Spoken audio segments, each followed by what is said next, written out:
Welcome to Crypto Daily. My name is Dustin Knaus, and be sure to follow our show wherever you listen to podcasts and leave a review on Apple Podcasts. Well, markets are looking good today as things seem to be swinging back up. Let's hope that momentum continues. One lucky Bitcoin miner is celebrating today as he beat some amazing odds. Typically, miners are part of a pool, and when a node is completed, they split the profits from mining. One miner had their own solo pool, which performed about 126 terahashes per second, and they managed to complete a block on their own. The chances of that happening with current hash rates in the network are literally 1 in a million. Actually, 1 in 1.36 million to be more precise. The miner was part of a solo pool that was operated by CK Pool.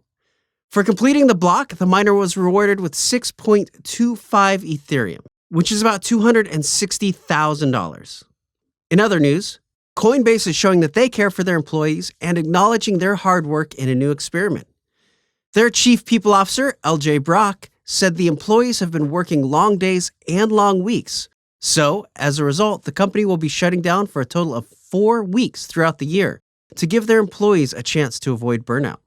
Brock was quoted saying, "We realized in 2020 that many employees weren't taking enough time off to recharge, either because they didn't want to force their teammates to cover for them or because they didn't want to fall behind on their work.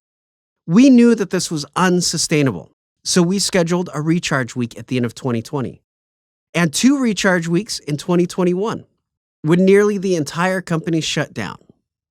Subsequent employee surveys made it clear recharge weeks work." Coinbase also added, 4 weeks of coordinated recharge time might sound like a lot of time off for a company in hypergrowth. But given the intensity of our work throughout the year, we think this is the best way to ensure our pace is sustainable for the long term. Of course, this comes during the Great Resignation, where employees are leaving unfavorable work conditions, and many of the young generation are turning to a gig economy as opposed to working for crappy employers. There's one thing that we are all hearing about nonstop: supply chain issues. It's so bad, I can't even get my wife's favorite snack, Funyuns. Well, let's be honest. Our supply chain has never been good. Even before all of this, there were constant problems with invoicing and payments, which slowed down deliveries, caused constant headaches, and even resulted in frozen accounts. Walmart Canada has figured out a way to work out this problem through the use of blockchain technology. Taking advantage of smart contracts, they set up 70 of their third-party freight carriers on a network to handle invoices and payments. Keep in mind, 70 doesn't sound like a lot, but Walmart Canada makes over 500,000 freight shipments annually. By switching to a digital ledger, they were able to bypass the old information systems that weren't talking to each other. And that resulted in manpower having to fix the problems, and of course, a lot of inconsistencies.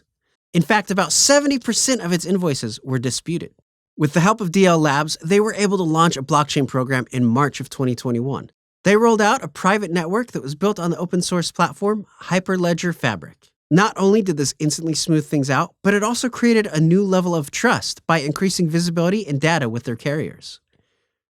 Well, now it's time to shift our focus over to the world of NFTs. Even though the crypto markets took a dip, NFT sales did not slow down. The biggest sales for NFTs in 2021 were on the Ethereum blockchain, and it brought in about $20 billion in sales. Well, that momentum has also continued in 2022. So far this year, OpenSea alone has traded $2 billion worth of Ethereum, and we aren't even halfway through the first month. According to data from Arcane Research, OpenSea is still by far the biggest market for NFT sales. Arcane also showed that a big part of the surge is from Bored Ape Yacht Club and Mutant Ape Yacht Club. Bored Ape alone added $50 million in the last 7 days of trading volume. Let me ask you something. Do you know someone who's obsessed with taking selfies, or are you obsessed with it yourself? Well, what if you could cash in on them? Well, one man from Indonesia has done just that. Ghazali Ghazalu took pictures every day from the year 2017 to 2021 and has been selling them as NFTs on OpenSea as part of a collection called Ghazali Every Day. The selfies started selling for around $3 USD each, and they sold out in a few days. The collection has really caught on and has seen around $560,000 in sales. It also ranked in the top 40 of OpenSea's 24-hour trading volume rankings, with a 72,000% gain. The floor price of the photos has risen to about 1 Ethereum, which puts the collection price to be around $3 million. Man, I really need to start taking more pictures of myself. Please follow our show wherever you listen to podcasts and leave a review on Apple Podcasts. If you get your podcasts on YouTube, be sure to subscribe and leave a comment there. I'm Dustin Knaus, and thank you for joining me.